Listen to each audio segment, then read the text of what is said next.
estar presente, tomar este tiempo para seguir capacitándose con nosotros. Gracias. Ok, vamos a entrar en materia. El tema es bastante denso. Muy bien. Vamos a hacer hoy el curso de estabilidad farmacéutica básica. Vamos hoy a ahondar entre el tecnicismo, la tecnología, la información, la ciencia y lo que mayormente es esas recomendaciones magistrales, no sé, de nuestras abuelas, nuestros tíos, ese famoso cuento de que el medicamento nunca se vence, no se daña, tómatelo 20 días después, eso no importa, tiene un año guardado, eso está perfecto. Vamos a hablar hoy de la estabilidad farmacéutica. Cuando hablamos de estabilidad farmacéutica, estaremos hablando clara y concisamente de el cuidado y estabilidad e integridad que puede tener un medicamento, ¿verdad? En dos criterios. Según la Convención Americana, la USP, en su capítulo 1150, que habla de estabilidad farmacéutica, nos hace una definición que ha sido adoptada y bastante por lo clara y precisa que es. El término estabilidad con respecto a la forma de dosificación de un fármaco se refiere a la integridad química, física de la unidad de dosis y cuando sea apropiado la capacidad de una unidad de dosis para mantener la protección contra la contaminación microbiana. ¿Qué quiere decir esta pequeña o esta oración? Que cuando hablamos de estabilidad estamos hablando de integridad físico-química, microbiológica y en general de la forma de dosificación y de la cantidad de dosificación. ¿Qué quiere decir esto? Vamos a hacer el ejemplo. Vamos a ir guiándonos por un ejemplo básico. Una tableta de acetaminofén, que es lo más básico que hay en el mercado. Si yo tengo una tableta de acetaminofén, hoy por hoy salgo a la farmacia y la compro, ¿verdad? Ese medicamento me establece en su empaque una fecha de caducidad o una fecha de vencimiento. Esa fecha es, según el fabricante, la fecha en que ya no garantiza la integridad que estamos hablando nosotros hoy aquí. Pues quiere decir que en esa fecha hay modificaciones físicas y químicas, microbiológicas también, de ese comprimido. Pero nos importa es entender dos cosas. Lo que está comprometido no es la forma, porque probablemente esa tableta no se desbarate, no esté dañada, no esté rota, no cambie de color. Lo que está pasando es que químicamente, probablemente los 500 miligramos que nosotros le indicamos a los que nos indicaron en la caja que estaban contenidos en cada tableta, ya no estén. O si están, tengan la presencia de elementos tóxicos que también pueden ser nocivos para nuestra salud. Eso quiere decir que ese cúmulo, y si lo queremos ver de otro entorno, con un jarabe, caso de los niños, donde es más común, ¿vale? Sobre todo, lo he escuchado mucho en antialérgicos. No, dale, ese antialérgico, ese muchacho, eso no se daña nunca, dale. Tiene 3 años ahí guardado en la nevera, pero eso está como ayer. Puede que sí, o sea, yo no estoy diciendo con esto que no, pero, señores, el estudio o el análisis que se hizo para demostrar la integridad ya no da referencia de que eso esté en las condiciones iniciales. Por lo tanto, ya es a su riesgo, a su cuenta y riesgo. Es el parámetro donde las farmacéuticas liberan responsabilidad. Si usted se toma un medicamento vencido, ya es bajo su propia responsabilidad. Por eso, desde aquí en adelante, quiero hacer algo muy puntual. Tomamos algunas cosas desde el punto de vista didáctico de la USP, de la Convención Americana, más no es la USP, ¿verdad?, la encargada de regir y de limitar los parámetros de estabilidad. Los parámetros de estabilidad son característicos y son exigencias puntuales de cada ente gubernamental en el mundo. ¿Okay? En los Estados Unidos es la FDA, en Europa es el EMA, ¿ok? En República Dominicana es Digemax, bueno, y podemos hablar en Colombia es INVIMA, México COFEPRIS, en Brasil es el caso de la casa de la píldora y medicamentos. En la traducción no me va muy bien con el portugués, Pero quiero indicarles que son parámetros que se integran por exigencia de cada país, pero llevan con sí, hoy en día, en esta época, un proceso de armonización que ha sido llevado por la ICH, que es la Conferencia Internacional de Armonización. ¿Para qué? Para que los criterios sean iguales. Vamos a ver por qué en lo vasto del mundo ha costado tanto integrar lo que es criterios de estabilidad. Muy bien. ¿Por qué? Porque las condiciones ambientales de almacenamiento no son las mismas. No es lo mismo estar nosotros en el cálido trópico de Santo Domingo a estar en el frío polar de Siberia, ni mucho menos estar parados en el Sahara. ¿Ok? Entonces, es importante entender que las condiciones ambientales del almacenamiento, ¿el almacenamiento de quién? Del medicamento. También es importante saber que más del 50% de la vida de un medicamento transcurre almacenado en una farmacia o en condiciones de almacenamiento. Más de la mitad de su vida, o sea, y casi el 70% de la misma. ¿Ok? Entonces, las condiciones ambientales son críticas y variadas. ¿Cuáles son las más grandes? Temperatura, luz e incidencia de rayos del sol, el aire, la calidad de aire, ¿ok? Y las propiedades del mismo en diferentes ambientes, y la humedad, que no es más que decir que el agua presente en el aire, o sea, en las condiciones ambientales. ¿Por qué? Porque evidentemente estos parámetros atacan de una u otra manera la estructura química, ¿verdad? Y pueden degradar el compuesto que estamos hablando o del medicamento per se. Entonces, es importante tener en cuenta que esos estudios tienen que tener protocolos definidos para poder estar claros, para poder decir, sí, esto es estable, porque estas condiciones son claras. En cualquier lado tenemos diferentes temperaturas, diferentes incidencias de luz, diferente calidad de aire y, por supuesto, porcentaje de humedad diferente. Entonces, es los protocolos de estabilidad o lo que se define como estabilidad o la necesidad de estabilidad es un equilibrio muy delicado entre lo que es el fabricante y los criterios del fabricante y la forma farmacéutica. Okay. El estudio de estabilidad de las sustancias y de las farmacéuticas envasadas. Ok, aquí hay un punto bien claro. Hay estabilidad de principios activos.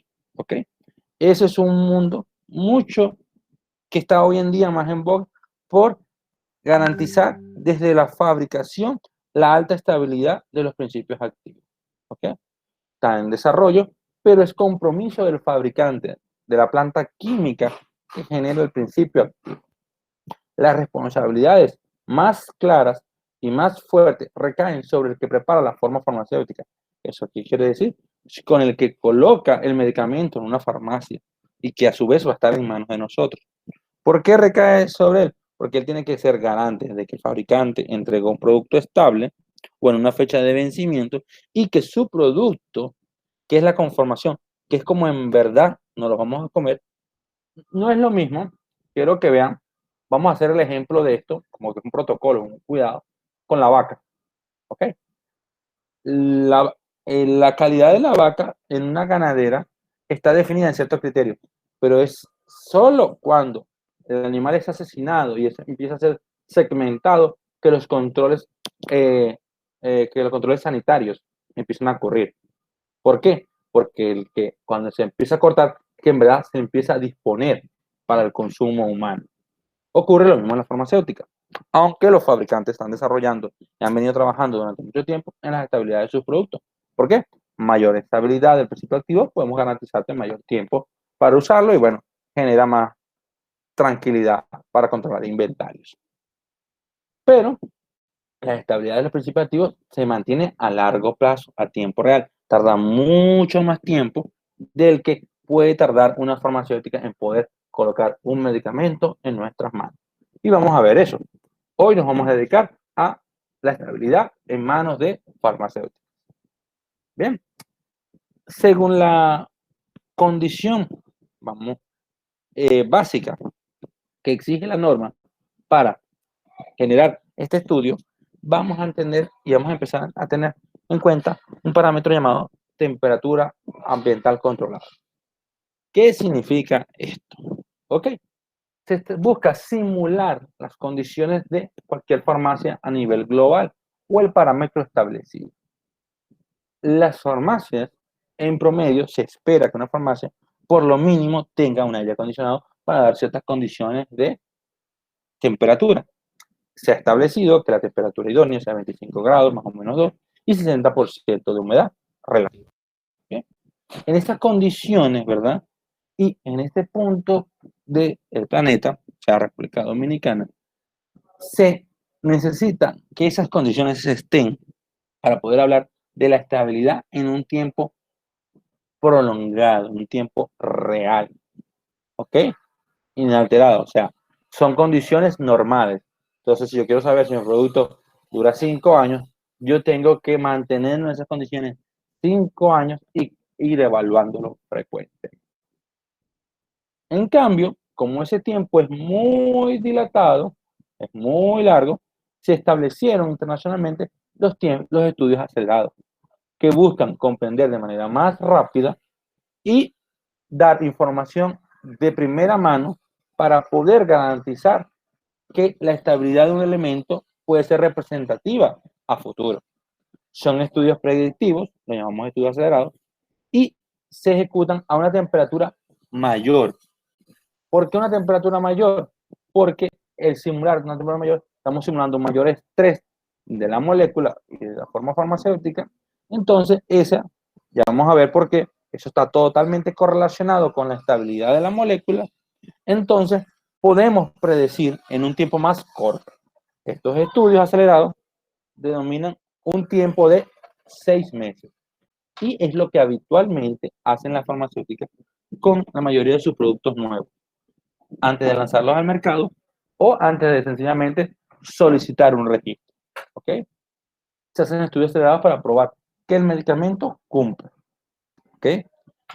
En la mayoría de los países del mundo, incluido la República Dominicana, se exige para el registro de un nuevo medicamento, por lo menos para emitir el permiso para fabricarlo, se pide como mínimo los estudios acelerados de estabilidad de un medicamento. ¿Ok? Nuevo. Son obligatorios, porque sin eso, obviamente, no hay forma de definirle un tiempo de vida útil. Bien. Todo esto, ¿verdad? Nos lleva a hablar de que, como he venido hablando, temperatura,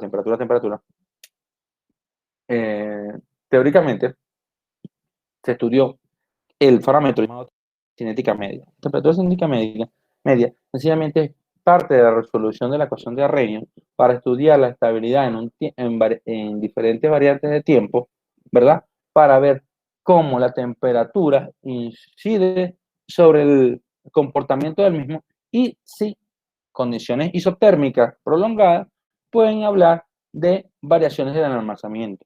Eso quiere decir que si planteamos isotermas prolongados en las mismas condiciones y los contrastamos unos contra otros a diferentes temperaturas, la información sería real. En efecto, sí, y la ecuación lo demuestra. No vamos a entrar en temas de desarrollar la ecuación, pero es para que entiendan de dónde proviene y por qué tan importante la temperatura en el fenómeno de evaluación. ¿Ok? Ok. El mundo es muy vasto y muy extenso, como ya venía diciendo, ¿verdad? Para facilitar y ser más claro y específico en los estudios y la estabilidad de un producto puesto en nuestras manos, evidentemente no es lo mismo un medicamento, o sea, una pastilla de acetaminofén en Siberia, en Inglaterra, en Canadá, en Estados Unidos, en Brasil, en Australia, totalmente diferente. Aunque algunas compaginan, ¿verdad? Señores, no es lo mismo tomarse un medicamento en una parte del mundo y en otra. ¿Por qué? Por las zonas climáticas. Bueno, algunos de ustedes me pueden decir, no, pero los medicamentos que nos tomamos aquí importados vienen de Inglaterra. Sí, pero vamos a ver qué ocurre en el contexto o qué se hace para que un producto hecho en Inglaterra pueda ser aprobado en la República Dominicana.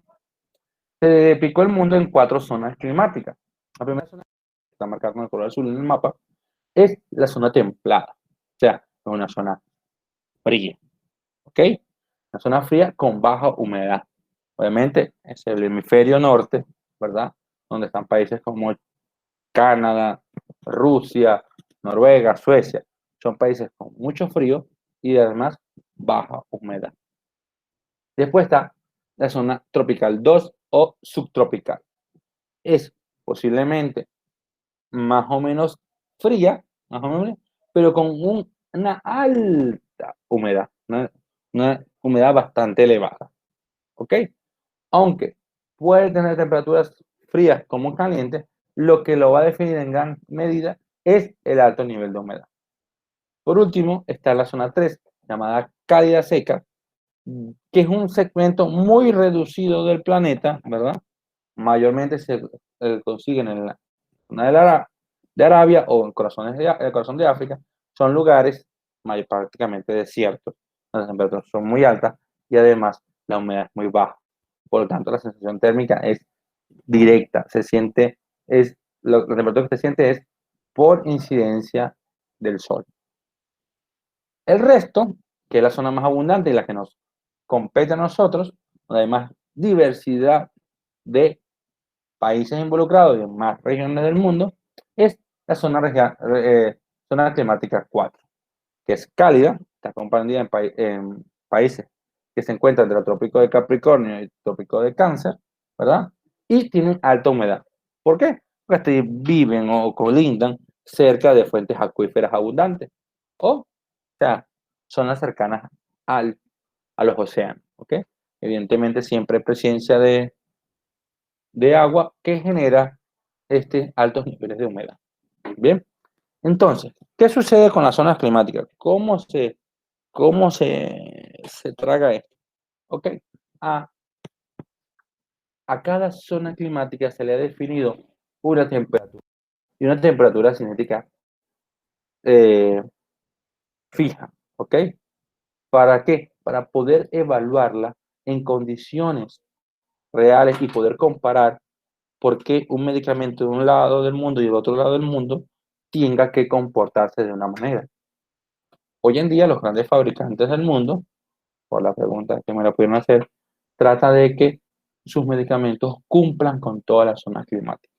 Esto les facilita las importaciones y les permite colocar un producto hecho en alguna parte del mundo y que cumpla con todas las especificaciones. Pero si estamos hablando de mercados más reducidos, mercados locales, cada uno de estos países tiene un parámetro en específico. Si vemos, por lo menos Japón, Reino Unido, tiene un promedio de zona climática de temperatura de 20, un parámetro calculado. Parámetro derivado real es 21 grados centígrados. O sea, vean que la desviación es bastante baja, pero sigue siendo un lugar con baja humedad, 45% de humedad. El Mediterráneo, pues vamos a ver también Estados Unidos, el sur de Europa, tiene una temperatura configurada según la cinética térmica de 21.6 y un valor derivado real de 25. Pero su humedad es la que hace que no se compare exactamente con la zona climática 1. Mucho más húmeda, obviamente hay más presión, se genera otro entorno químico. Por último están las zonas caliente y seco, son Irán, Irak, Sudán, como les había dicho, con una temperatura calculada de 26.4 y una temperatura derivada promedio anual de 30 grados centígrados, pero una humedad de 35%. ¿Qué quiere decir esto? Que en verdad son bastante calientes, pero con muy poca humedad. Después estamos nosotros, Brasil, Ghana, Indonesia, Nicaragua, ¿verdad? Donde la temperatura promedio calculada por los protocolos es 26.7 y una real de 30%. Pero sabemos que la media promedio de la humedad está por encima de los 70%, lo que indica que no solo es caliente, sino bastante húmedo. Estas zonas climáticas, cada una tiene un criterio de análisis, ¿ok? Una temperatura. ¿Para qué? Para definir los niveles aceptables de estabilidad, ¿ok? Entonces, esos criterios, ¿verdad? Están definidos por cada ente regulatorio. Cada ente regulatorio define cuál es el parámetro o qué zona climática decide o condición de zona climática decide aplicar a su país y que sea exigencia para el ingreso de un medicamento al mercado. Muy bien, esa estabilidad está probada por fenómenos químicos, físicos, microbiológicos, terapéuticos y toxicológicos, donde siendo los dos últimos elementos no probados a simple vista. El estudio del que vamos a hablar, del que estamos hablando hoy, trata de evaluar química y físicamente y microbiológicamente en laboratorio lo que se puede encontrar.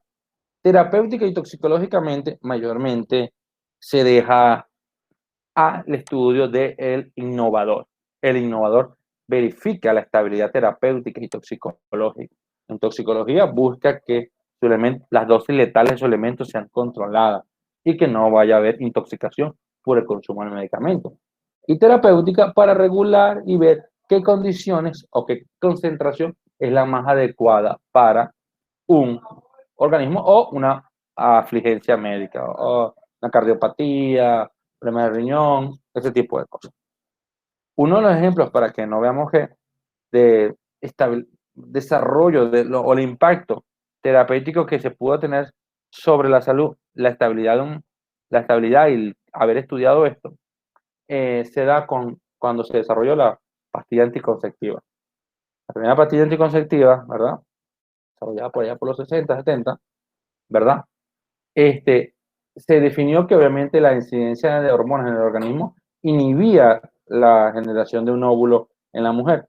El detalle es que no se tenía definida la dosis terapéutica óptima. Entonces, en esa época se tomaron poblaciones del mundo, entre las cuales se sugiere que Puerto Rico fue una de ellas, donde las mujeres fueron probadas, se les invitó a tomar el medicamento, ¿verdad? Y se demostró que un exceso natural generó vellos en lugares donde no se generaba normalmente una mujer, ¿verdad? Vello en el pecho, una voz más ronca. Evidentemente se dieron cuenta que la dosis terapéutica no era estable para la población a la que se la estaba suministrando.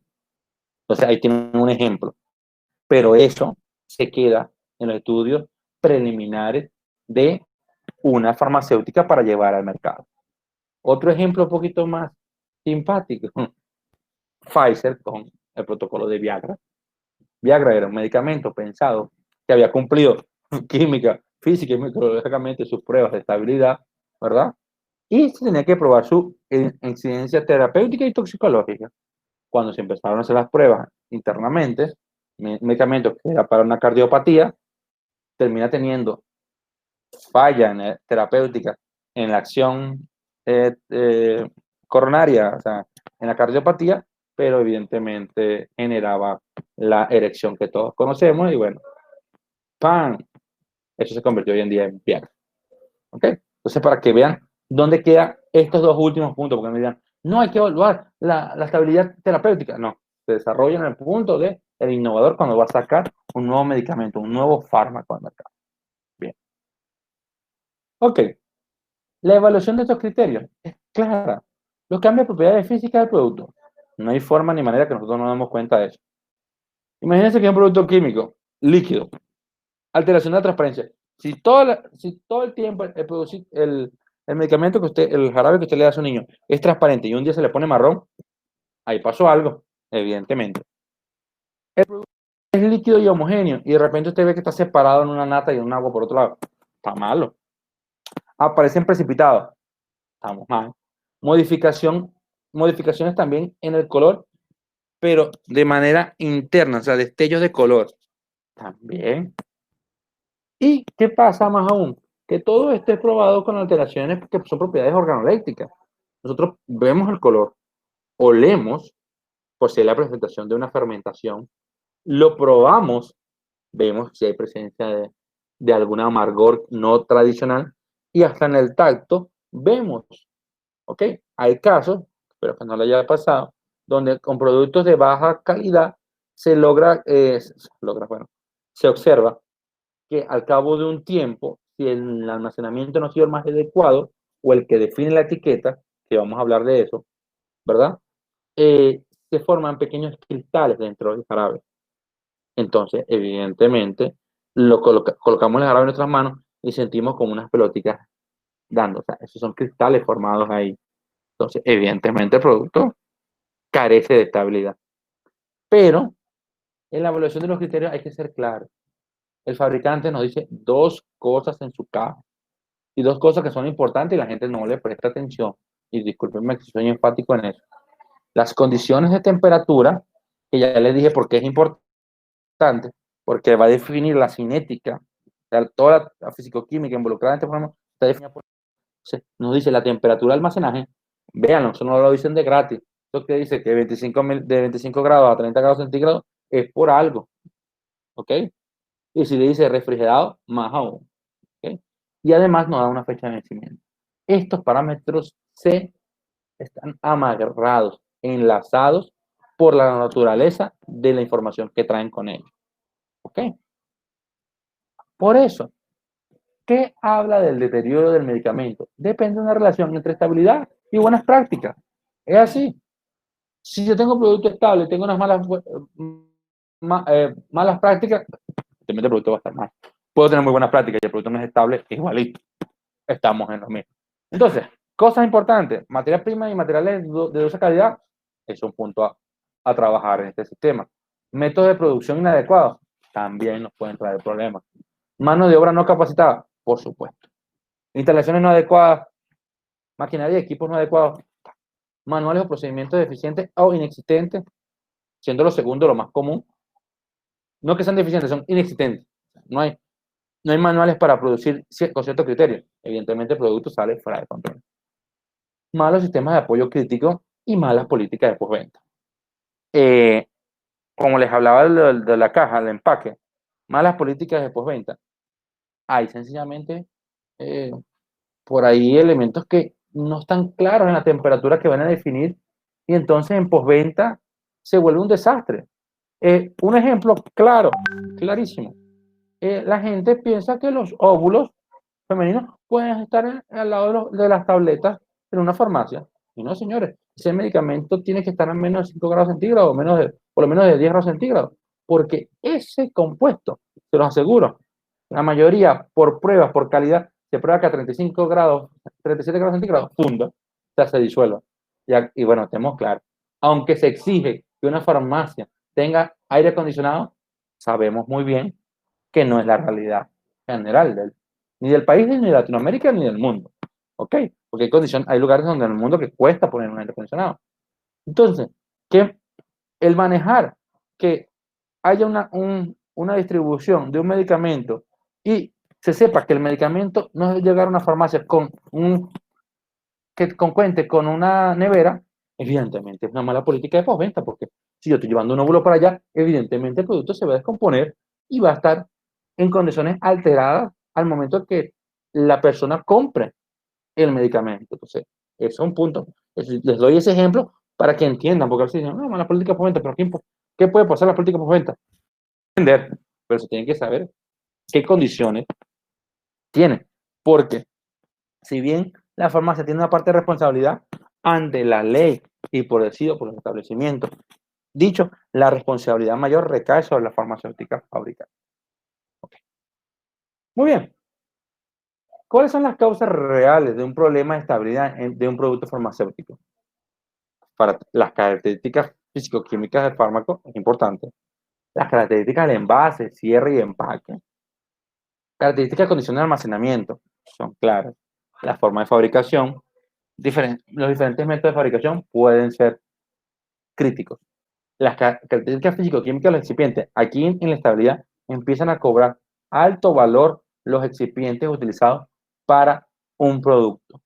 Puede ser un producto muy bueno que con la ausencia de un excipiente sencillamente ya sea inestable. Métodos de empleo y de utilización del producto, eso es muy común.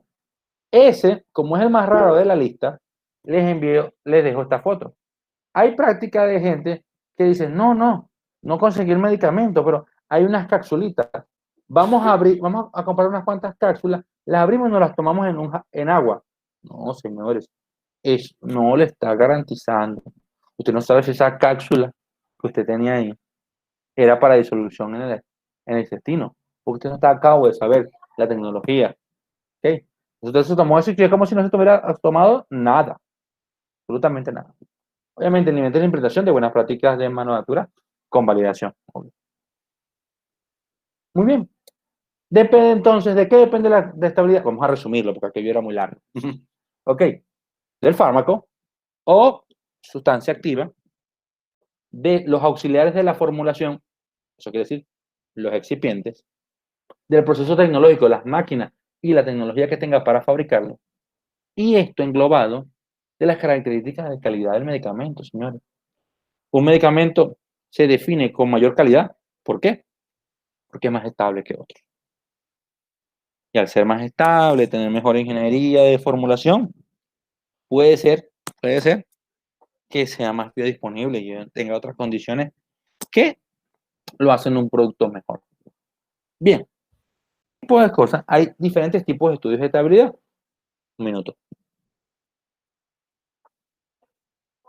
Ok. Hay dos escalas donde clásicamente se hace el estudio de estabilidad. En la etapa de desarrollo del producto y en la etapa de comercialización. Quiero ser claro en esto, ¿verdad? La responsabilidad de las estabilidades en una industria farmacéutica dependen, ¿verdad?, de la estructura, pero lo tradicional es que la estabilidad esté de manos de investigación y desarrollo. ¿Ok? En el grupo, el departamento de estabilidad, adscrito a ellos. ¿Por qué? Porque ellos manejan la información desde el punto de vista de desarrollo. Veamos lo que pasa. En desarrollo se le llama investigación y desarrollo, se forma un primer conjunto para una primera investigación de estabilidad. Se juntan los departamentos de investigación y desarrollo y registro sanitario. ¿Para qué? Para evaluar la fórmula, ¿verdad? Y si es necesario, hasta preformular. ¿Qué es una prefórmula? Son todas aquellas pruebas que se hicieron hasta conseguir una fórmula que cumplía con las condiciones de calidad. Posteriormente, esa fórmula es sometida a estabilidad. Si carece o falla en la prueba de estabilidad, obviamente tiene que ser devuelta a preformulación. Esa es la primera etapa, la etapa semilla, donde se prueba la estabilidad. Después, una vez se adquieren los permisos, se dan los permisos para comercialización y fabricación del medicamento, en la etapa de comercialización tiene que haber una evaluación recurrente y periódica de esa estabilidad, donde trabaja fuertemente el Departamento de Aseguramiento de Calidad y validaciones de cambios, ¿verdad? Y una verificación constante del mantenimiento de las buenas prácticas. ¿Por qué? Porque sencillamente no siempre se llegan, aunque se tienen proveedores certificados, no siempre la materia prima es exactamente la misma. Se tiene que probar la incidencia de una materia prima, no se va a volver a ajustar. Si la materia prima es la necesaria, pero no es exactamente la misma, se debe mantener un ciclo de evaluación interno. ¿Por qué? Porque pueden venir quejas, reclamos o devoluciones del producto porque sencillamente hay una mínima modificación que no estuvo contemplada en la fase de desarrollo. Las grandes transnacionales se casan con sus proveedores, ¿ok? Para una fórmula ya definida que se le ha invertido a nivel de estabilidad y de haberle estudios, evidentemente, no debe haber variantes de la fórmula para evitar problemas. Pero si no es el caso, obviamente, igual se tiene el protocolo de evaluar recurrentemente la estabilidad de los productos que van saliendo en el año, ¿ok? En la comercialización. Muy bien. Fallas en la estabilidad de algo. Cambios indeseables en el desempeño, disolución y disponibilidad. Más que todo disolución. ¿Qué es una falla en la estabilidad? ¿Qué puede frenarnos una estabilidad? Imagínense que tenemos un comprimido, una tableta, la cual en momento de fabricación cumple con todos sus parámetros. La sometemos a estabilidad. O no, sencillamente se fabricó en línea y se está probando recurrentemente. Como cumplió con todos los parámetros, obviamente sale a la calle la comercialización y el equipo de verificación analítico de estabilidad se da cuenta que a partir de los 8 meses o el año, esa tableta no disuelve, no disuelve y probablemente tampoco desintegre los tiempos empezados. Ahí hay una falla de estabilidad, señores. Porque la persona que consume ese medicamento y espera una reacción en un tiempo, no la va a tener.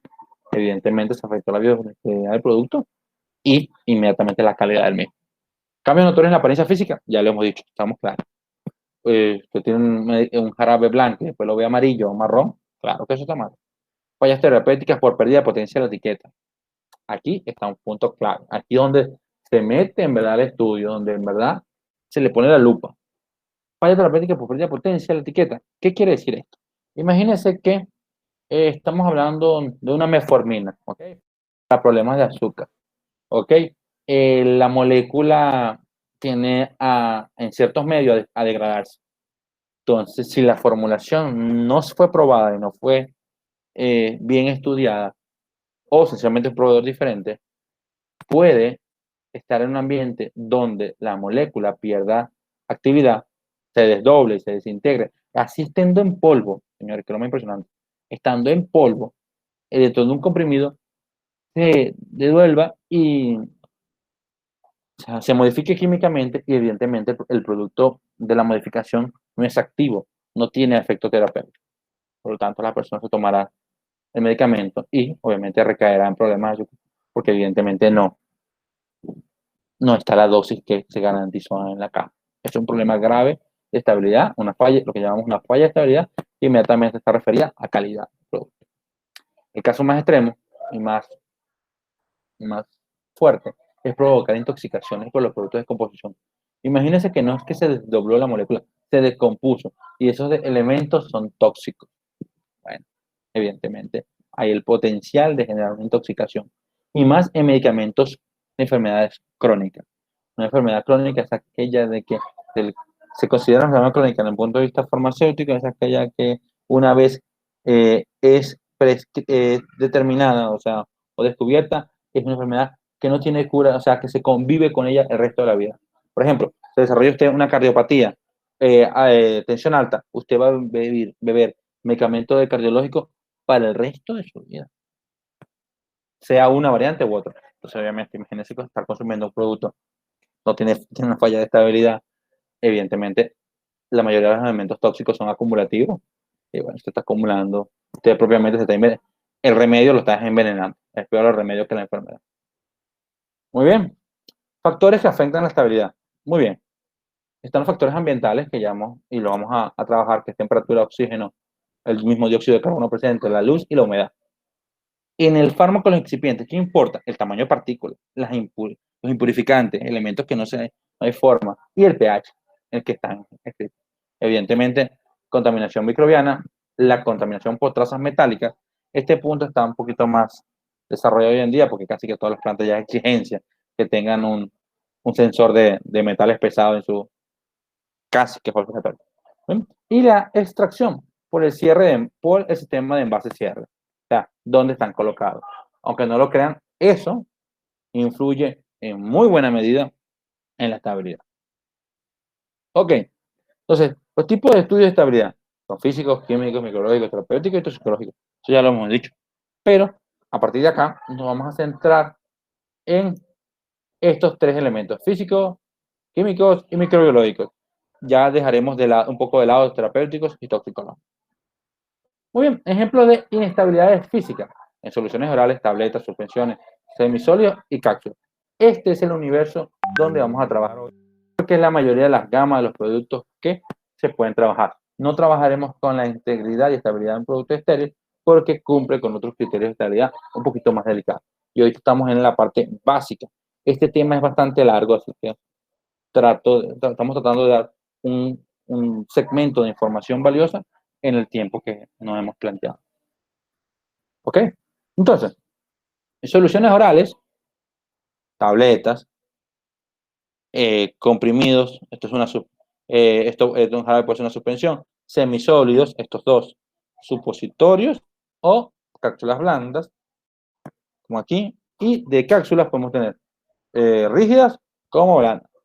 Entonces, la inestabilidad física de los elementos va a variar. Ok, no es lo mismo tener un jarabe que tener un inserto o óvulo. ¿Qué define? Bueno, todos están afectados por la temperatura, pero en el óvulo el criterio de temperatura es 3 veces más crítico que en lo demás. porque hay una temperatura específica, aunque ese compuesto deja de ser óvulo y se convierte en líquido. Entonces ya tenemos un detalle. Si se dan cuenta o han tenido la oportunidad de usar un óvulo, algunos óvulos llegan a tener distorsiones cuando ustedes los compran. No tienen al final, tiene una parte como hueca, la broma. Eso son errores de instabilidades del óvulo. Pudo haber ocurrido una parcial disolución del mismo, o sea, y está faltándole eso. O está faltando en su relleno, en su formación. En las suposiciones orales o soluciones orales, obviamente, la precipitación, descomposición, y que pueden estar afectando de una u otra manera la estabilidad. Vamos a ver qué ocurre. Lo importante de este asunto es lo siguiente que voy a decir a partir de ahora. Aunque la temperatura es crítica, lo que en verdad más inestabiliza o desestabiliza cualquier forma física es la presencia de los elementos. ¿Por qué? Porque en el medio acuoso es donde ocurren posiblemente la mayoría de estos procesos. ¿Ok? La mayoría de la inestabilidad química está inducida por temperatura y la presencia de agua. Si no, recordemos el curso de química básica número 1, donde nos recordamos que todos los equilibrios de las reacciones químicas son equilibrios mientras estén en fase acuosa. En fase líquida, en fase sólida, realmente ya se consideran reacciones lineales o 100%. De resto, hay un equilibrio. Entonces, la inestabilidad química va a inducir posiblemente reacciones de hidrólisis, oxidación, fotólisis, isomerización y epimerización. ¿Ok? Entonces podemos tener un producto hermoso y al cabo de un tiempo llegar a tener. Bien, hidrólisis. Vamos a ser claros. Se entiende por hidrólisis el mecanismo de composición en el que interviene el agua, causando una ruptura o división de la molécula original. Ustedes me dicen, bueno, ahora el agua se puso mal. No, no es el agua solamente. El agua es un medio saturado en hidronios y protonios. O sea, hay hidrólisis ácida e hidrólisis básica. ¿Qué quiere decir eso? Entonces, podemos estar pensando, pero una tableta está sólida, o sea, no hay forma. No, señores. La humedad alrededor de una tableta que trae agua. Y si parcialmente esa agua se absorbe por alguna tendencia higroscópica de algunos de los elementos de la composición de la tableta, esa agua que estaba alrededor, entra a la tableta. Y por el ambiente químico puede entrar con un pH básico como con un pH ácido. Y ese fenómeno, esa presencia, esas partes por millón de ácido, hoy, en 1 minuto, en 2 minutos, no vemos nada. Pero ¿cuánto puede durar una tableta guardada en una farmacia? 1 año, 2 años. Entonces, da tanto, que obviamente se logra. Evidentemente, es un proceso de composición lento, pero que ya tiene un ambiente diseñado. ¿Ok? O alguna otra persona me puede decir, no, pero es que la tableta no está expuesta, está dentro de un blister. Entonces, cuando hablamos de la parte de tecnología, hay que garantizar que el blister esté altamente sellado, o sea, que sea hermético. Porque si permitió el paso de aire continuamente, bueno, tenemos un producto fatal. Y si no, de todas formas, recuerden que ese comprimido está en una cámara, en esa pequeña cámara. Esa pequeña cámara pudo haberse quedado encapsulado aire con humedad. Muy bien. La oxidación de los compuestos orgánicos e inorgánicos se explica por la pérdida de electrones y la pérdida de una molécula de hidrógeno. Normal. Imagínense que tenemos la misma agua entrando por la misma condición, pero tenemos grandes elementos oxidativos para reducir la oxidación de otro elemento. Entonces, obviamente, va a ocurrir una oxidación por ingreso de otro elemento y se desbalancea el sistema, produciendo capaz que el elemento más abundante, que mayormente en una tableta es el principio activo, también comience una oxidación. En esa oxidación se descompone la molécula y por lo tanto no es estable. Fotólisis. Este caso ya sí se lo damos con un ejemplo más claro. ¿Ok? La fotólisis evidentemente es la descomposición de compuestos por la incidencia de luz, o sea, de un fotón. Por un ejemplo, el manejo de la hipertensión aguda se utiliza una solución de nitroprusiato de sodio por vía 4. Si esta solución se mantiene protegida de la luz, es estable por lo menos 12 meses. Si, sin embargo, si se expone a la luz normal de una habitación, solo tiene una vida útil de 4 horas aproximadamente. Veamos lo claro. Este producto, aunque sí es inyectable, me decía, bueno, este compuesto tiene que estar almacenado en condiciones de ausencia de luz. Aunque el frasco sea ámbar, o sea, agua químico, como queramos decirle, ¿verdad? Necesariamente tiene que estar resguardado de la misma para garantizar esos 12 meses. Porque vean que este producto se hubiera fabricado en un envase clear o transparente de vidrio, plástico, evidentemente el compuesto nunca llegaría a estar estable al momento de nuestro uso. ¿Ok? Entonces, todo ese tipo de cosas se estudian cuando se habla de estabilidad de un fármaco. ¿Ok? ¿Por qué? Porque podemos evitar este fenómeno. O sea, es evitable. Hay cosas que se escapan, ¿verdad? Pero la mayoría de las cosas se evalúan en preformulación contra estabilidades. ¿Por qué? Porque este fenómeno, como es la fotólisis, ya hay tecnología como para hacerlo en vidrio, como hacerlo en plástico, y hacerlo de manera que la luz no penetre. ¿Ok? Entonces son cosas donde recordamos que otro factor que me decían era el envase. ¿Ok? El envase. Puede ser que el líquido sea súper estable, pero en condiciones de resguardo. Apenas está en un envase clear que le ponga la luz y ya, de 4 horas y listo, se acabó el medicamento. Ok. La otra, la isomerización. Es la capacidad que muestran algunas moléculas que presentan carbonos asimétricos de girar en torno a sus enlaces sencillos, dando lugar a entidades químicas de diferentes soluciones, los isómeros. ¿Ok? Nos damos cuenta y tenemos la molécula de adrenalina. Otro ejemplo. En soluciones cosas están dados que es 50%, 50-50 de la levo y la destro rotatoria. ¿Ok? Imagínense que ocurre una reacción de predominancia donde se empieza a consumir la adrenalina, la L-adrenalina. Para los que no manejan, el cuerpo recibe más, de mejor manera, los elementos levo que los elementos dextro. Por lo tanto, si ocurrió alguna reacción dentro de la sustancia que está guardando la adrenalina y se empezara a descomponer, por así decirlo, supongamos que la L empieza a migrar a D, evidentemente el medicamento está perdiendo potencia y ya no es el mismo del cual nosotros o salió de la planta o adquirimos. Entonces, es otra fuente de falla de estabilidad. Por último, tenemos la epimerización. Es el proceso que se da en una molécula que tiene más de un carbono asimétrico. Tiene más de un carbono asimétrico.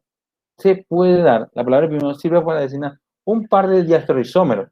Eso quiere decir que si viéramos esta molécula, que es la oxitetraciclina, un carbono puede tener una lactona de un sentido como en el otro sentido, pero porque está la dualidad y se puede movilizar por su entorno químico, pero puede ser que la ubicación del diastereoisómero no sea del final, el resultante, no sea la posición exacta que permita que una enzima pueda captarlo y absorberlo.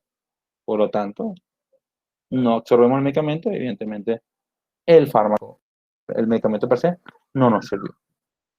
Muy bien, entonces, ¿qué factores, además de los ya indicados, afectan la velocidad de descomposición? Lo dijimos, el número 1, temperatura. Número 2, pH. El pH, que me dan, bueno, volvemos con lo mismo. El pH viene dando por la hidrólisis, que les vine explicando. Evidentemente, la presencia de agua va a tener una condición de pH dentro de la sustancia. También, la descomposición puede ser por acomplejamiento, porque se agrega a la sustancia y no permite, por tensoactivos, por presencia de iones metálicos, aunque se trata de reducir. Y por último, obviamente, por la luz y la humedad. Entonces, la temperatura está definida por Arrhenius, como se lo dije al principio.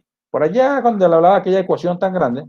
Entonces, Arrhenius claramente nos dice que cualquier cambio en de temperatura puede promover una reacción u otra. Por lo tanto, es determinante. El pH. La acidez o la alcalinidad de una solución tiene gran influencia sobre la descomposición de un medicamento. Ejemplo clásico y que se estudia. La solución de aspirina es tamponada y es mucho más estable cuando se fabrica. Eso se procura que tenga un pH de 2.4.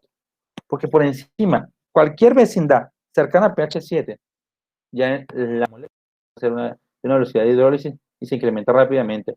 ¡Pum! La aspirina es acetilsalicilato. ¿Ok? Sí. Ajá. Entonces, a pH básico genera una hidrólisis y se rompe la unión que mantiene todos los elementos en conjunto. Me podrán decir, bueno, pues conseguir un pH 7 es mucho. pH 7 es el pH ya estudiado como tope, es el de mayor velocidad. Pero ¿qué quiere decir esto? Que cualquier pH por encima de 2.4, 3, 4 tiene otra velocidad. Entonces, sepan que de 2.4, cualquier punto que haga que la pastilla esté en pH 4, 5, 6, 7, evidentemente estamos hablando de que está hidrolizada, por lo tanto ya no es aspirina lo que hay. El salicilato por un lado y el acetil por el otro. El pH también puede influir sobre la velocidad de oxidación. ¿Por qué ocurre esto? Porque hay oxidaciones que ocurren a pH ácidos y a pH básicos. La complejación. Cuando la molécula es muy grande, ¿verdad? Y obviamente en solución pueden haber diferentes elementos, la agregación de la misma por complejamiento hace que no sea absorbible o se descomponga.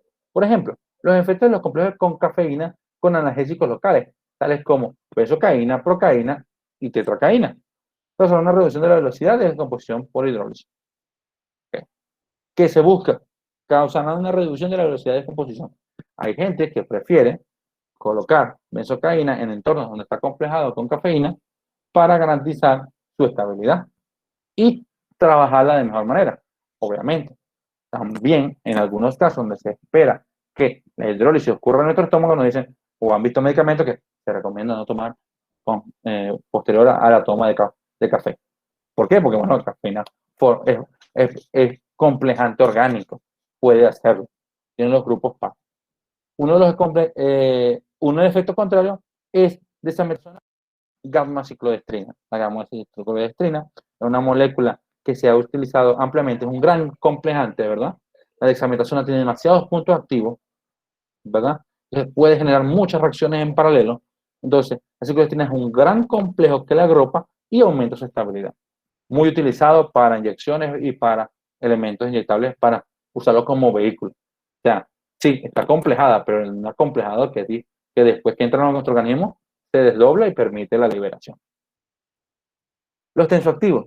Se ha demostrado que el efecto de tensoactivos no iónicos, actaciónicos y aniónicos en las soluciones no tienen principio activo, forma micelar y atrapa de forma a los fármacos en su interior. ¿Qué quiere decir esto? Para los que vean el dibujito, eso que tienen ahí es una micela, es una agregación natural de los tensoactivos cuando han rebasado su concentración, una concentración mínima en solución que se define como concentración micelar crítica. Concentración micelar, y empiezan a formar esos agregados. ¿Qué pasa con esto? Se usa mucho cuando tenemos productos líquidos y el producto líquido, aunque usted no lo crea, no es estable en agua. Apenas se toca agua y ¡bum! Se daña. Y tú dices, pero ¿cómo?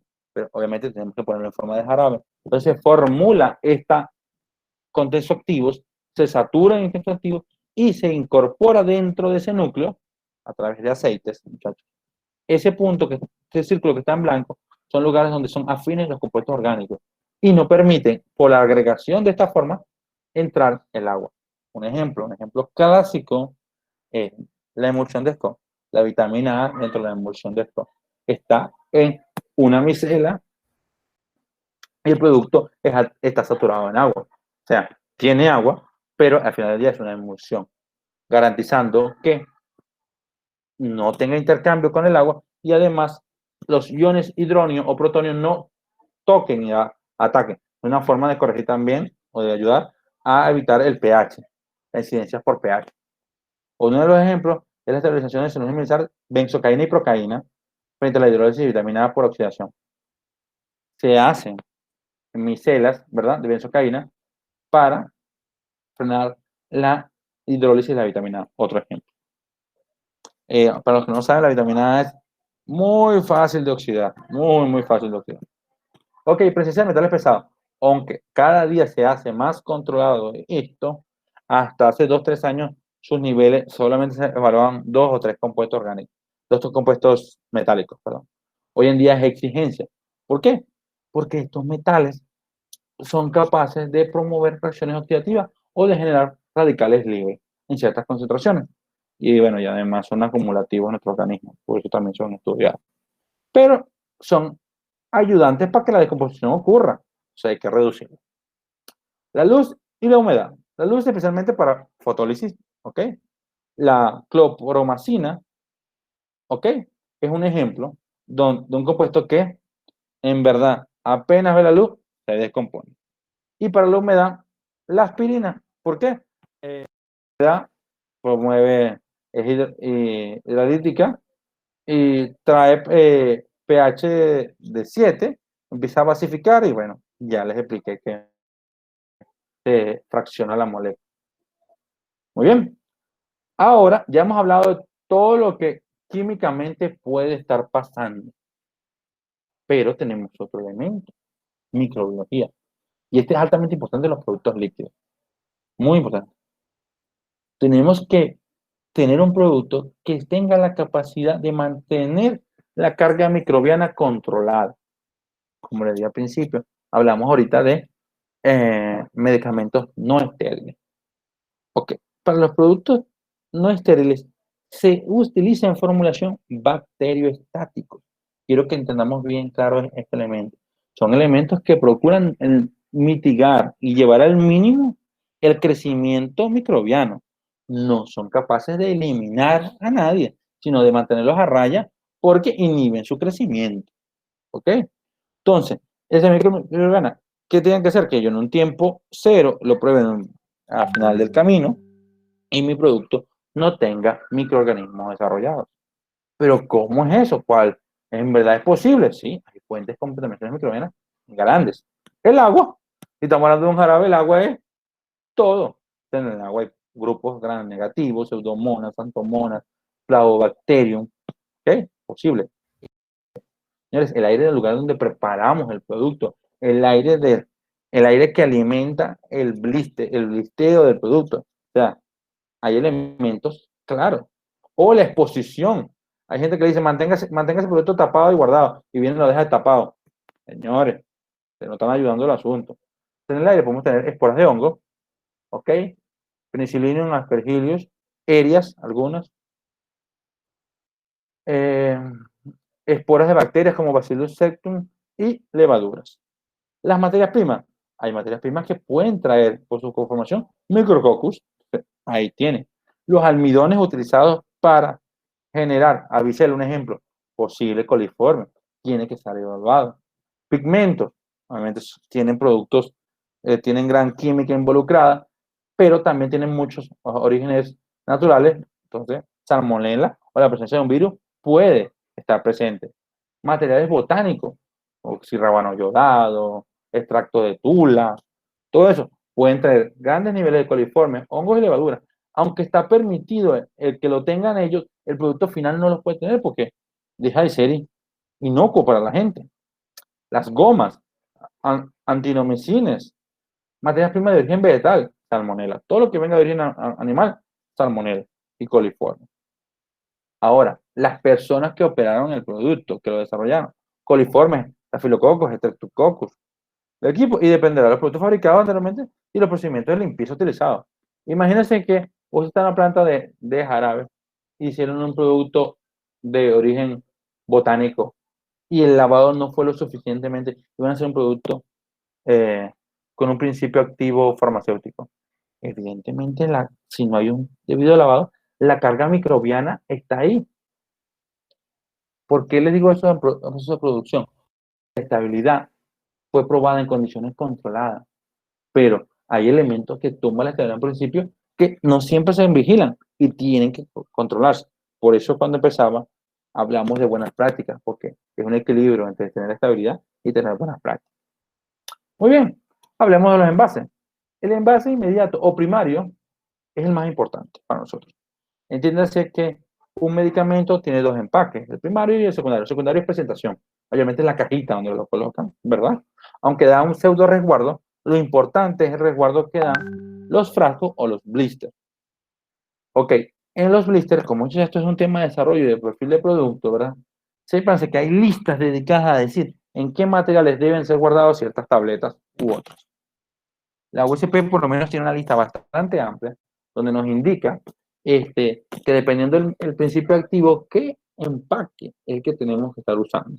Ahí tenemos dos imágenes, alu-alu, que es un empaque de aluminio-aluminio, o alu-PVC. PVC puede ser clear o ámbar, o con contenido actínico, o sea, que frene el paso de la luz. ¿Ok? Los frascos de vidrio pueden ser de vidrio, de plástico, de materiales degradables. Hoy en día, con la cultura verde, se dice que, bueno, la cultura verde puede llegar a todos los elementos menos a los fármacos. ¿Por qué? Porque en la fabricación de un plástico, sí, un envase plástico, vamos a decirlo así, se tiene que saber que puede quedar monómero expuesto, al punto de que ese monómero puede, en un tiempo prolongado, disolverse dentro del mismo líquido que estamos colocando.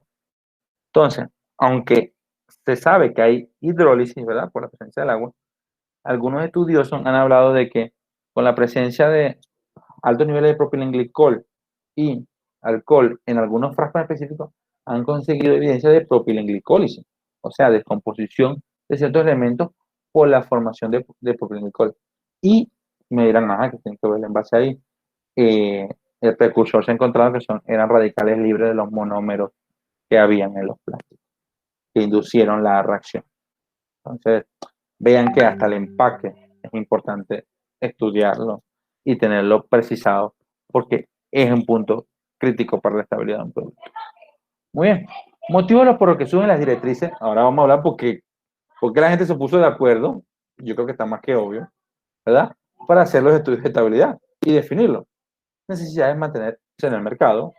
Pérdidas económicas importantes, porque obviamente el producto está de mala calidad. Evidentemente, baja la reputación de las personas. Yo les voy a dar el ejemplo categórico, no es con la industria humana, pero sí, el ejemplo más categórico de cuando alguien se da cuenta que la inestabilidad de un producto puede ser fatal. En Venezuela, en mi país, donde yo soy, una planta no tuvo un control que estaba establecido en su estabilidad, que era mantener el control de unas plantocinas para un medicamento, para un alimento, para unos perritos. Y señores, se murieron varios perritos. Y por muchos años, bueno, yo creo que en realidad la empresa no se recuperó.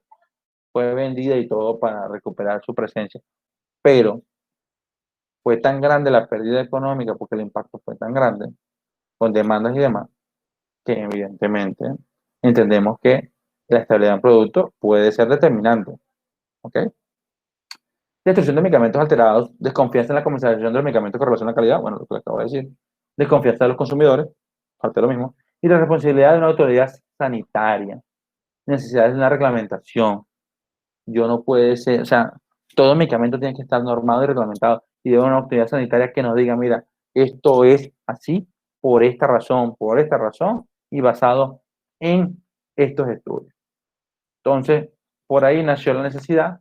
Entonces, la OMS y la ICH se han dedicado a esto. La OMS tiene años trabajando y nombrando estos temas, de que es necesario tener definida la estabilidad de los productos que se comercializan, y la ICH se ha encargado de armonizar los criterios de las convenciones nacionales, es decir, la USP, la JP, la japonesa, la americana, la europea, la mexicana, la china, la hindú, para llegar a un criterio unificado.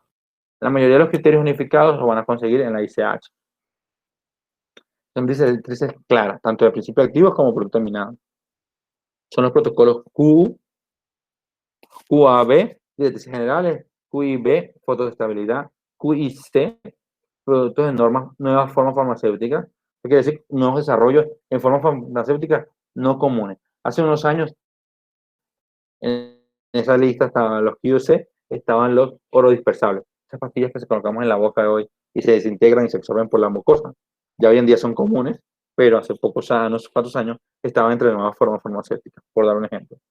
Diseños matriciales y de extremo para evaluar estabilidades de nuevos fármacos y medicamentos. El QUD es un punto claro, pero necesita más desarrollo. Obviamente, en un perfil mucho más avanzado en este tema, tendríamos que debatir cada uno de estos criterios. Pero en verdad, el QUD es una forma clara y el que más se está utilizando hoy en día para trabajar los temas de estabilidad. QIE es la evaluación del estado de datos estadísticos. de datos de estabilidad, y QF es paquete de datos estadísticos, ya bien por zona, 3 a 4. La mayoría de los paquetes de proyecciones de estabilidad se han definido en la zona 3 y 4 porque son las más críticas. Entonces, prácticamente la ICH y la OMS han llegado a la convención de que para organizar y ser más sencillo, aunque las zonas climáticas sean diferentes, exigir el cumplimiento de las zonas climáticas 3 y 4, ya que son mucho más estrictos, son mucho más, el estrés térmico, es mucho más grande el estrés térmico que se somete el medicamento. Entonces se dice que si sufrió ese estrés térmico, obviamente en condiciones donde no lo esté, el medicamento obviamente va a ser estable. ¿Ok? En la OMS, del informe 34, anexó su guía número 5 en la guía de estudio de estabilidad para productos farmacéuticos. Si no fuera suficiente, lo corrigió en la 43. Acuérdense que es una convención que se reúne cada 2 años. En el informe número 43, anexo número 2, definió los ensayos de estabilidad ya para principios activos como productos farmacéuticos terminados. Bien, son directrices claras. Esto, el que quiera ahondar más en esto, estas son las dos guías, la ICH y la OMS, en estos informes indicados.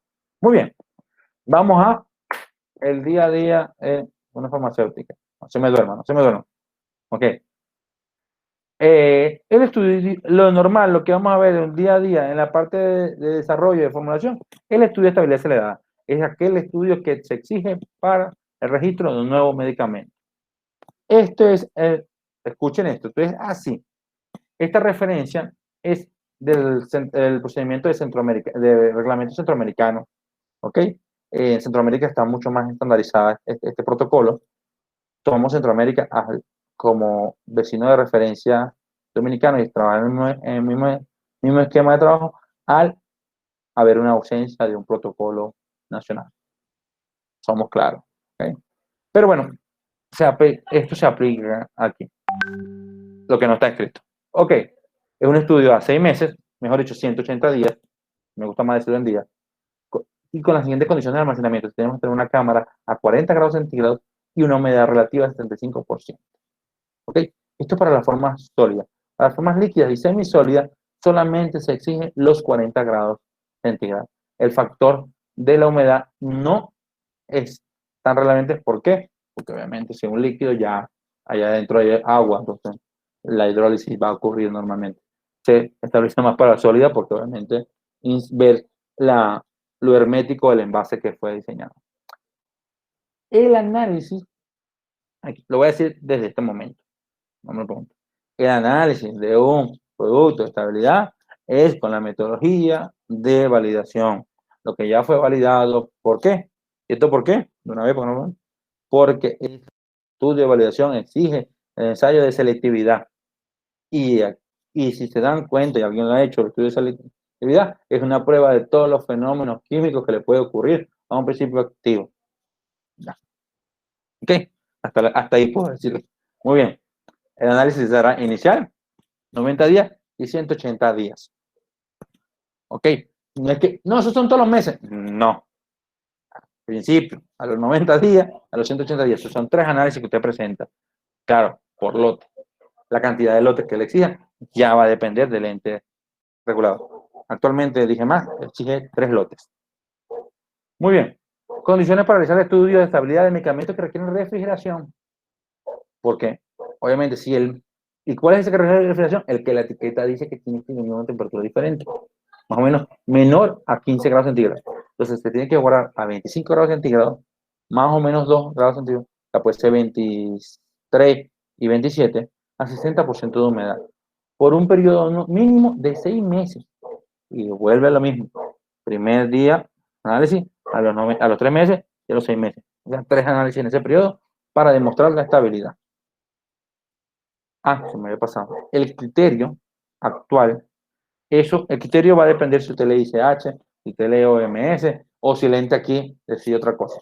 Pero el criterio que se establece desde el punto de vista farmacéutico real es que en el periodo de estudio, si en este caso son 6 meses, en el otro es años, como te quiera verlo, no puede haber una descomposición mayor del 5% del principio activo desde su punto de inicio.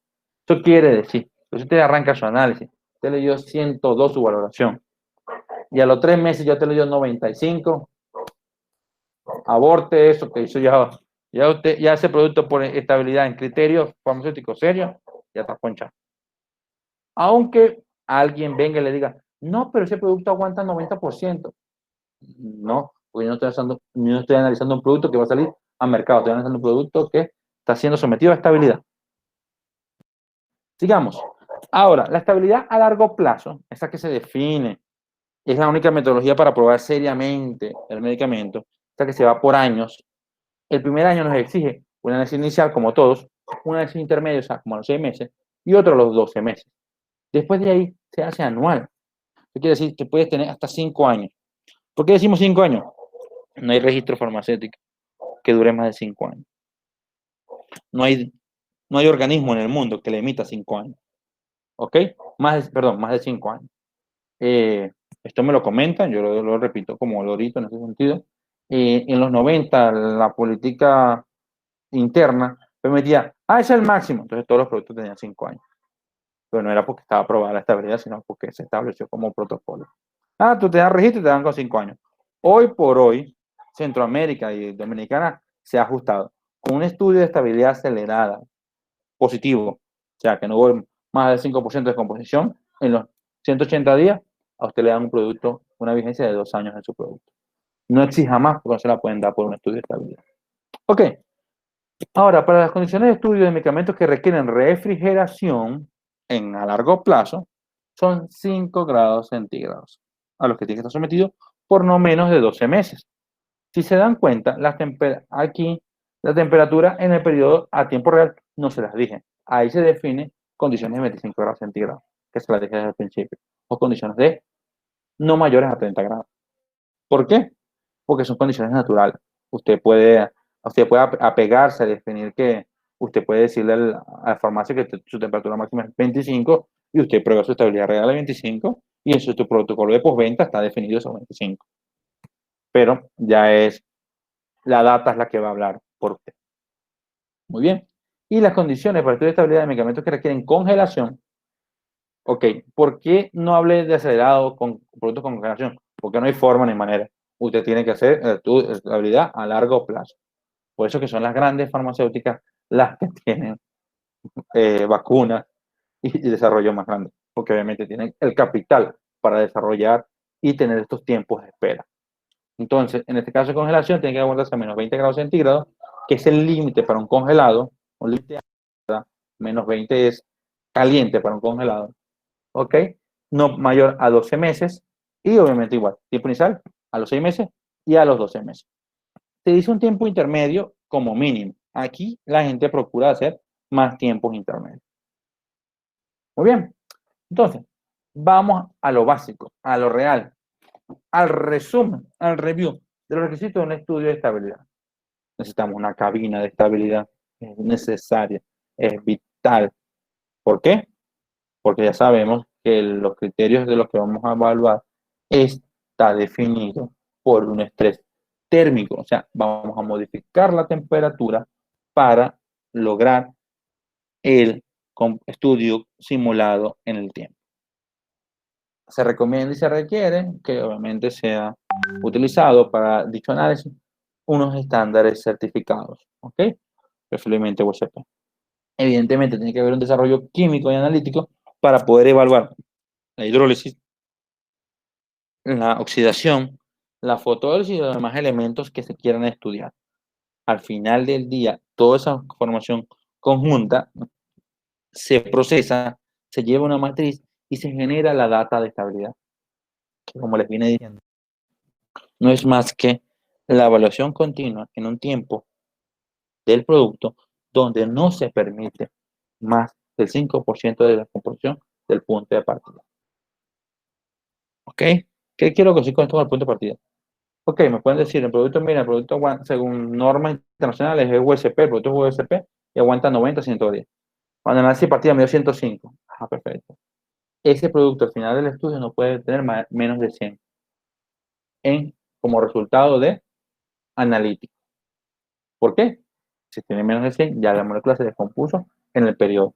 Si hizo 5% en este periodo, imagínate en condiciones reales. Puede ser más. Eso por ese lado. Entonces, quiero que sepan que en eso se basa el estudio de estabilidad. Por eso, esa es su justificación, el por qué el desarrollo. El desarrollo per se depende de la analítica, pero lo que importa es el cumplimiento del mismo y el informe que se genera a través de él. Sin más que decir, cerramos nuestra presentación de curso de estabilidad, licenciado Ángel y nuestra licenciada Jacqueline. Sé que este tema trae muchas dudas, así que pueden empezar a preguntar.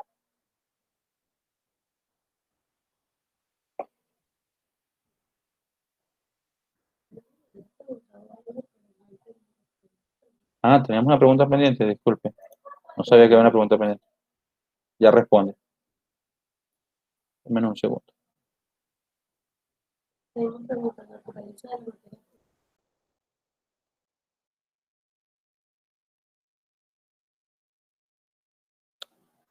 Raymond, hiciste una consulta hace poco sobre la naturaleza de la materia prima.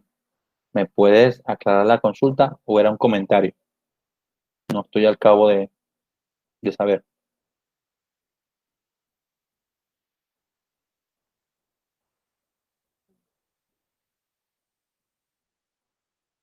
Raymond.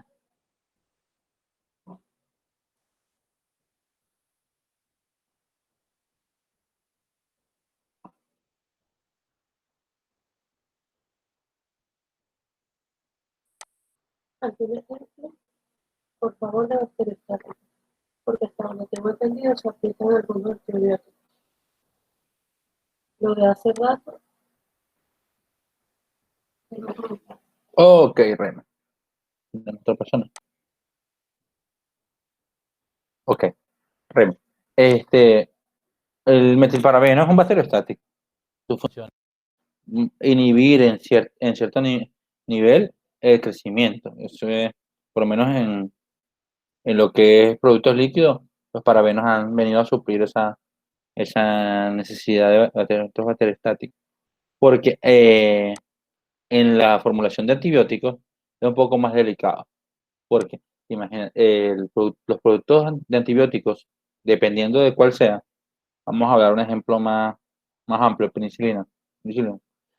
Aunque hoy en día es aceptada su valoración por potencia por métodos químicos, HPLC, todavía lo que importa es su potencia microbiológica, la cual es determinada por microbiología, ¿ok? Por el estudio microbiológico de inhibición de crecimiento de un microorganismo en específico, lo que se llama un antibiograma, ¿no? Pero un antibiograma de valoración.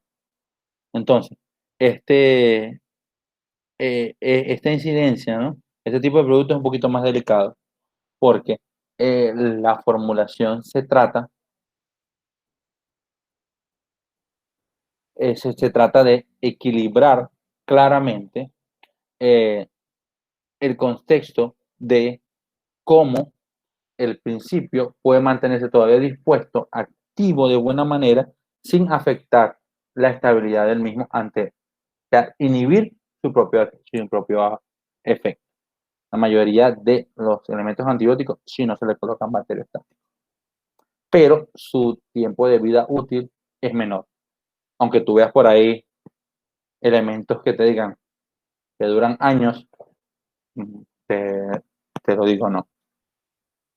Ok, vamos con Javier. ¿pueden medicamentos cumplir el estudio de estabilidad acelerada, pero no cumplir el estudio de estabilidad real? Claro, sí, eso puede pasar, Javier. Lastimosamente puede pasar. El estudio de estabilidad acelerada es una proyección, ¿ok? Es un valor que no es estadístico. Lo mínimo que se exige son hacer 3 lotes diferentes. El problema es que la respuesta clara es, un estudio de estabilidad acelerada de un producto versus una estabilidad real, sí, un lote contra un lote puede fallar. Lo que no puede fallar es que yo tenga un pool de 3 o 4 lotes fabricados y los 4 cumplieron estabilidad acelerada y que después no cumpla estabilidad real, difícil. Pero siempre hay que tener en cuenta lo siguiente, que él me va a cumplir estabilidad acelerada por el tiempo que predijo. Entonces, la estabilidad acelerada que nosotros definimos hoy, que es hasta 180 días, fue ampliamente estudiada por la JP, o sea, los japoneses.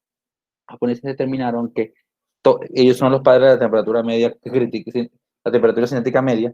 Entonces, ellos definieron que ese estudio, tal cual, para ese entorno, nos garantiza 2 años.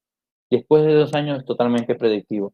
¿Qué pasa qué pasa a veces en algunos entornos? Te dicen, el producto cumplió esta habilidad acelerada, vamos a hacerlo a tiempo real. A los 3 años se cayó. Está bien. Ya, la acelerada te daba 2 años. Por eso es que cuando se exige extender la vida útil, porque te dan un registro de 2 años nada más. Cuando tú dices, no, yo quiero 3 años, tú tienes que demostrar que el medicamento a los 3 años en real estuvo estable y adicional, probar que por lo menos 6 meses después todavía estaba lejos del rango de estar, como le digo, en vía de descomposición. Que muchos los que tenían, no, son bacteriostáticos. Bueno. Esa es otra cosa aparte. ¿Cómo puedo crear un sistema de documentación del estudio de estabilidad en un laboratorio? Bueno, José. Javier. Pues Fue José. Lo más básico, hay 3 caminos, como siempre digo yo. Hay todo solo camino. Primero está los software dedicados. Hay software dedicados a estudiar la estabilidad. En México y Colombia son bastante comunes. República Dominicana no existe todavía alguno. O sea, no local. O sea, no es que me va a decir, no, hay un laboratorio. No, sí, los laboratorios lo tengan, pero la propiedad intelectual no es nacional. Entonces, ese es un camino. Ya comprar un paquete y ya listo. Un sistema de documentación. Existe. En el entorno claro que digas que no hay nada, hay que desarrollar. Yo recomiendo mayormente siempre desarrollar un Excel bastante amplio que tenga un generador de base de datos. ¿Lo que quiere decir? Que una vez tú cargues tu dato, él almacena el dato en una base y lo vaya comparando. Y nos permita al cabo de un tiempo, emitir un gráfico. Y con ese gráfico puede hacer cierta estadística y generar la predicción. ¿Ok? Eso es una cosa. Lo otro es, el tercer camino, el más laborioso, es tener muy buen sistema documental en computadora, donde cada análisis te lo guarde por separado en su carpetita y después va comparando punto por punto y evaluando y haciendo su informe escrito. ¿Por qué? Entiéndase, al igual que la validación, el estudio de estabilidad al final se resume a un informe de estabilidad. Un informe de estabilidad, ¿por qué? Porque hay diferentes parámetros que se evalúan para medir la estabilidad. Aunque el principal es la potencia.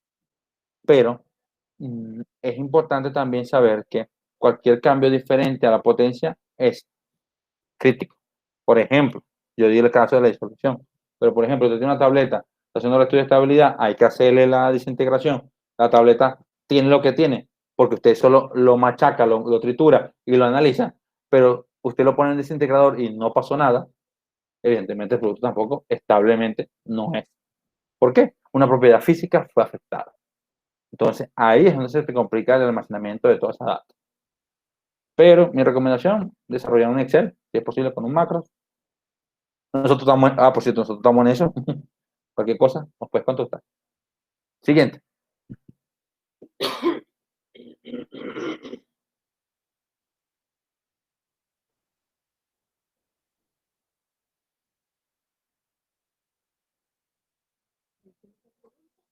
¿Alguna otra pregunta, muchachos? Sí.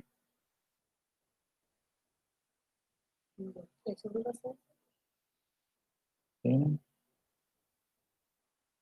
Los estudios lo realizan tanto en departamentos. Bueno, comúnmente sí.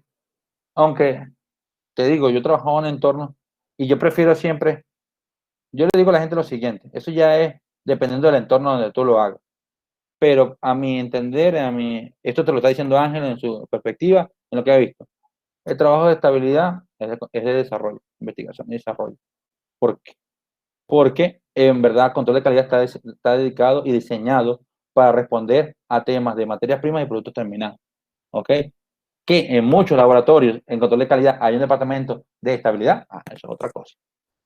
Tarea formal debe ser investigación y desarrollo porque él tiene que saber compaginar el cambio que hubo en un producto para ver cómo afectó con su estabilidad.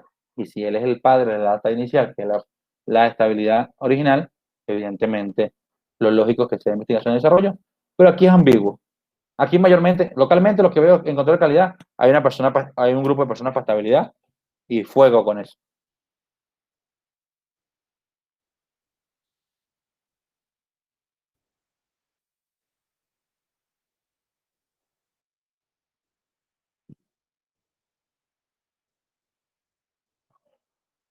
¿Alguna otra consulta?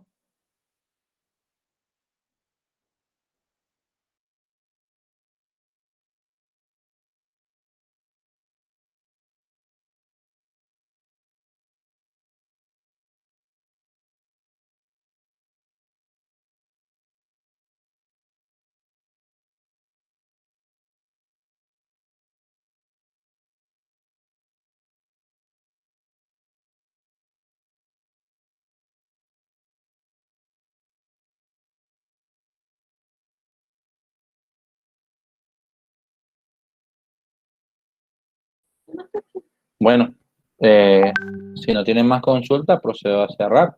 Por favor, indíquenme. Antes de cerrar formalmente, bueno, esperando que hagan otra consulta, tengo una pequeña encuesta que estamos gestionando al final de cada de estos cursos, ya en miras de noviembre, que en el entorno tenemos dos, tres proyectos de curso un poquito más desarrollados para noviembre y queremos saber si prefieren el entorno virtual o presencial. Obviamente presencial con un grupo más reducido de personas. ¿Ok? Entonces, por favor, si pueden responderme cada uno, sería lo mejor. Y si tienen otra pregunta, disparen, no hay problema.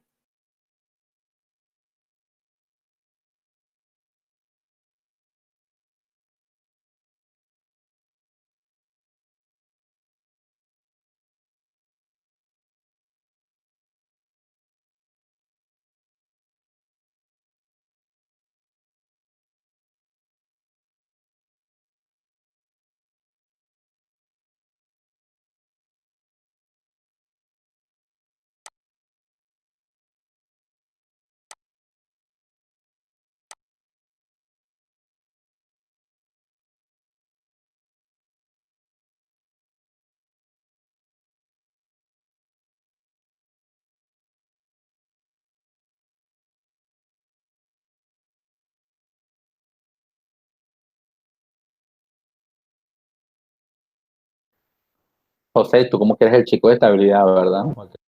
Esa pregunta. Está bien. Mira, primero, ¿cuáles son los pasos para un protocolo relacionado al muestreo de control de temperatura? Ok. Primero, tienes que definir dos cosas. Ahí está como la prueba operativa de la cabina de estabilidad, que es, es el famoso punto donde le ingresamos los diferentes termogrómetros en los diferentes puntos y hacemos el mapeo térmico de la cabina, que eso te lo van a decir todo.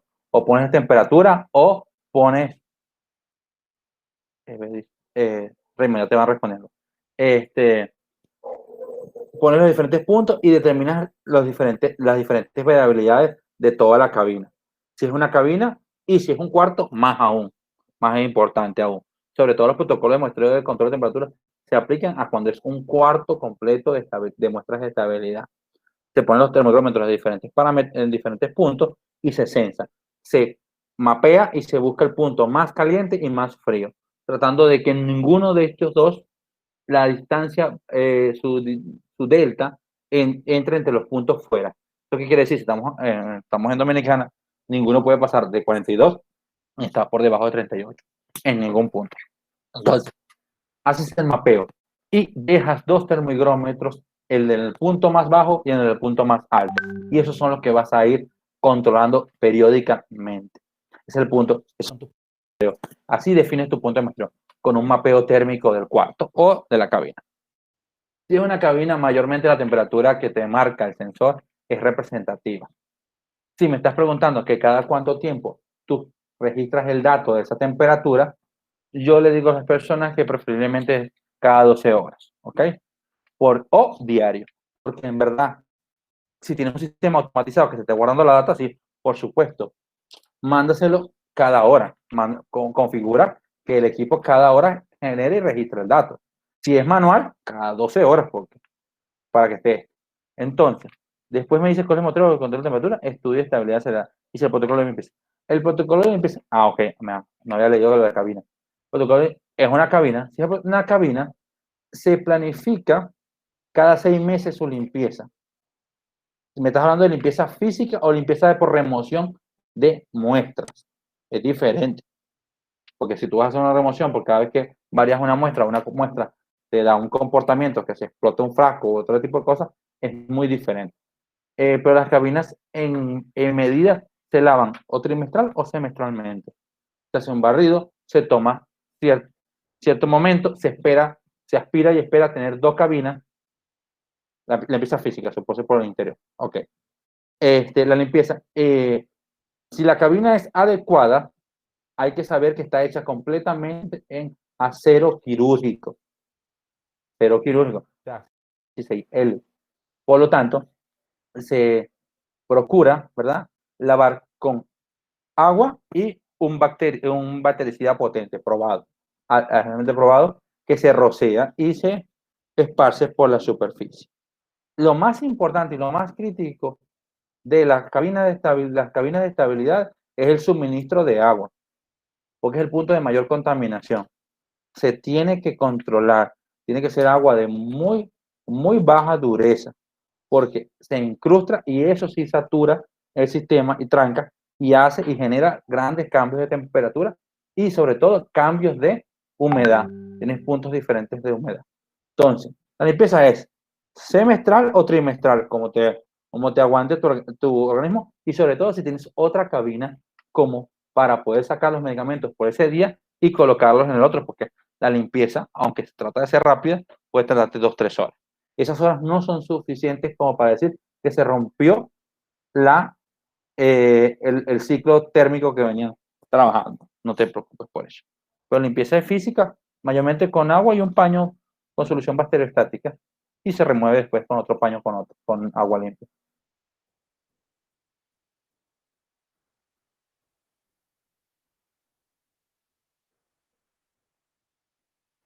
José, ¿me confirma si respondí o si te quedó algún interrogante? Me lo dice.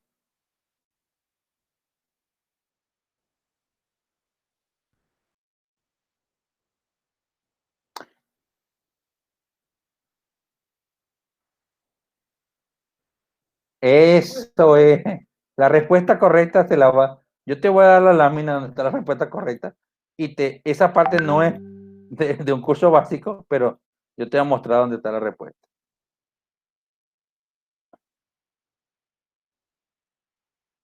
Aquí.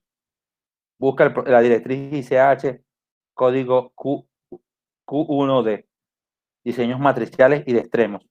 Vas a conseguir 2 palabras llamadas matricing y brechting. ¿Qué significa eso? Te lo voy a resumir rápido porque por aquí me están haciendo señas de que no, córtale. Matricing y brechting son sistemas que te sirven para ahorrar, y más si tienes productos de diferentes presentaciones. Hay 2 escuelas. Una escuela indica que si tú tienes, por ejemplo, vamos a agarrar un caso práctico, bisoprolol, 2.5, 5 y 10 miligramos. En Brexit, o sea, los extremos me dice que estudie si la formulación es similar o significativamente similar, ¿verdad? Que eso va a depender mucho del departamento de desarrollo, por eso que esté muerto mayormente cae en desarrollo, ¿verdad? Porque ¿qué hace desarrollo? Se genera una matriz para el más grande, 10 miligramos, y reduce las proporciones para los demás compensando con Avicel. Ese cambio no es tan significativo, no es tan de golpe, porque Avicel es casi un relleno o manitol. ¿Ok? Entonces, cuando se tiene este concepto, se dice que puedes hacer la estabilidad del producto de 2.5 y el de 10 miligramos, ¿verdad? Y entendiendo que el resultado es favorable y como la matriz es similar, puedes obviarte el caso de hacer, te salvaste de una estabilidad que es la de 5 microgramos.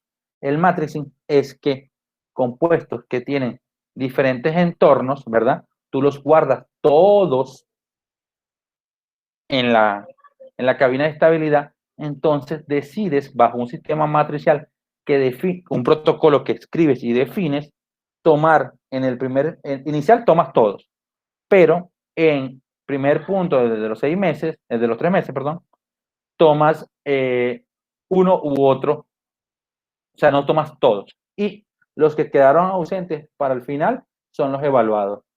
Entonces, tienes una matriz de resultados donde no necesariamente tienes los datos lineales de cada uno, sino tienes el comportamiento de todo el grupo, pero siempre y cuando sean el mismo principio activo en diferentes presentaciones por tema de composición, de cantidad de activos. Esas son las dos. Pero todo eso está definido formalmente y el soporte, que es lo que me gusta que entiendan, está en el Q1D de el ICH. Estas directrices son las mejores que hay para guiar y más actualizadas, sobre todo, para el desarrollo de estabilidad. Si te das cuenta, ese protocolo sirve para nuevos fármacos y para medicamentos. La parte que tú te interesa es medicamentos. ¿Ok? ¿Alguna otra consulta?